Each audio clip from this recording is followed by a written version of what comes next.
And welcome back to Washington Commanders Insider. Today, we are going to be answering the question of can the Commanders offense keep pace with the Ravens? If you've been following the Commanders, they have put up 30 points here the last couple contests. They're trying to make it four in a row against a pretty stingy Ravens defense on the ground, which is something that the Washington Commanders like to do, which is run the football. And so let's go into key number one for the Washington Commanders if they're going to keep pace with the Ravens on the offensive side of the ball.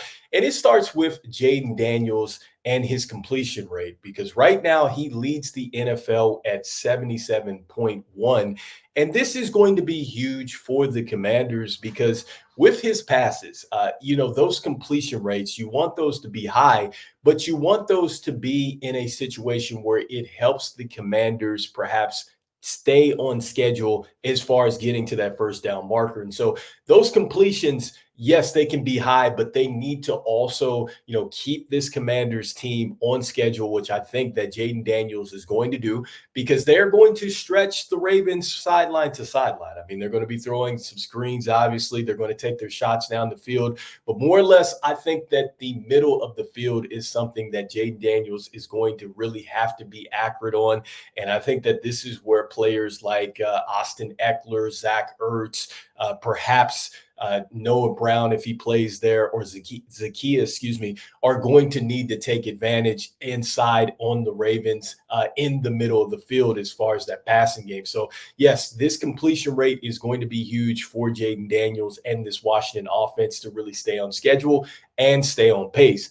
Next up, when we look at the offensive line for the Commanders, this is going to be critical for them if they're going to continue this pace and certainly stay on pace with the Ravens here. Because over the last couple weeks, and really as this winning streak has built for the Washington Commanders, you see that there's a lot of physicality with the Commanders. They've been able to run the football, and they've been able to really open up some lanes for Jeremy McNichols, Brian Robinson Jr., Austin Eckler, and Jaden Daniels at times. And so you want that to continue with what they are doing up front because this offensive line has really given the Commanders an identity. This is something that the Commanders have struggled with.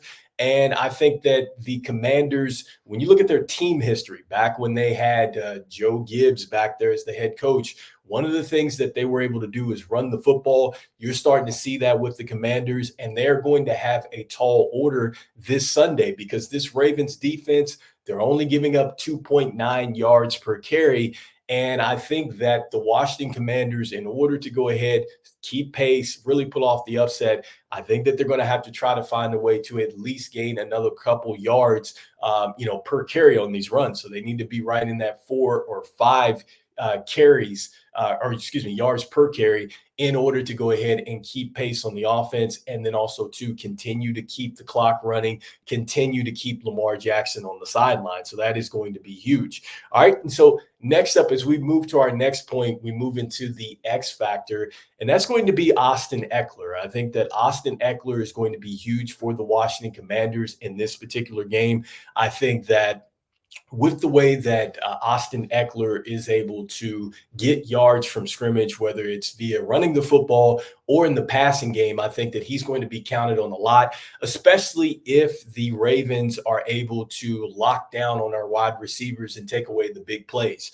That means that there's going to be some windows, maybe tight windows in the middle of the field where Austin Eckler is going to have to win against some of these linebackers and things like that. And when he makes the catch, he's going to have to get some yards after catch, which is going to be huge. And right now, Austin Eckler is playing very well. In fact, the last season that he was with the Chargers, he only had 1,064 yards, which I believe was a career low for him. And he was injured, but he has looked pretty fresh for the Commanders. I said that he was going to be a huge addition. Right now, as it stands, he is on pace for 1,200 yards and also 10 yards per touch. So he is getting some big plays. He's making some things happen when he gets the ball in his hands. So I think that he is going to be absolutely huge for Jaden Daniels, especially if he's on the run, he's scrambling, and he gets it to his check down running back, and he's able to make plays there. That could be an X factor for the Washington Commanders keeping pace. Now, when we look at the pace of play and how challenging this is going to be, look, the Ravens in their wins, all right, 271 yards and 2 touchdowns against the Bills. That shows you that they're going to be able to run the football. Then also, too, with the passing game, 348 yards against the Bengals. I talked about the offensive line for the Commanders. How about the offensive line for the Ravens? Right now, I believe they are allowing Lamar Jackson about 4 seconds back there, which is incredible to go ahead and pass the football. And that's why he's been able to go ahead and pick apart some defenses as of late. And so, as far as, keeping pace with the Ravens, I think it is all going to come down to just the Commanders really staying on schedule. If they can stay on schedule and they can continue to make that first down marker shorter to get to by the time they get to third down, then they're going to have a huge chance. That means that they need to be looking at third and fours, maybe a third and five, but you cannot be looking at third and 8, third and 11. Like, I think that is going to be tough. That means that this Ravens defense is going to more than likely be coming after Jaden Daniels. And it means that you're going to have to kind of make a splash play, and you don't want to kind of be doing that, I think, throughout this game with this Ravens defense that can be tough up front. Then next up, for the Ravens to go ahead, or excuse me, for the Commanders to keep pace with the Ravens, I think another key aspect and to go back to it is they're just going to have to run the football. I talked about the fact that this defense is only giving up 2.9 yards per carry, but I think even if they're not necessarily able to have a huge amount of success against the Ravens as far as just picking up a whole bunch of yards and chunk plays, they have to be able to at least test this Ravens defense. You have to make them think about it. And so that way, at least when you do start to stretch the field and things like that, they do have to respect the run. So the Commanders cannot abandon that in order to keep pace and to continue doing what they're doing. They're going to have to challenge that defense, even if they're not having a high success rate on the ground. And then lastly, I think that in order for them to really keep pace and maybe take control of this game, the defense is going to have to make some plays. Make no mistake about it. It's not just going to be on the offense. And so you would ask yourself, okay, what can the Commanders do? And I would say you don't want them to just sit there and run the football. I think that if you give Derrick Henry, Lamar Jackson that freedom to go out there and run the football, then it is going to be a challenging day for the Commanders.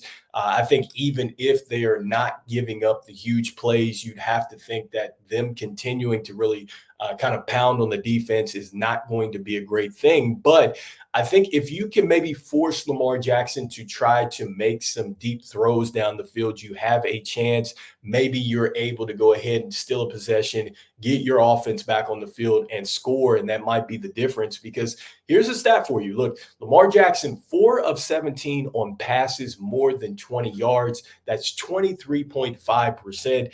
That is only ahead of Deshaun Watson, Will Levis, and Jacoby Brissett, who just got benched by the New England Patriots. So let me know in the comments what you're thinking about the Washington Commanders and their chances to keep pace against a hot Ravens offense.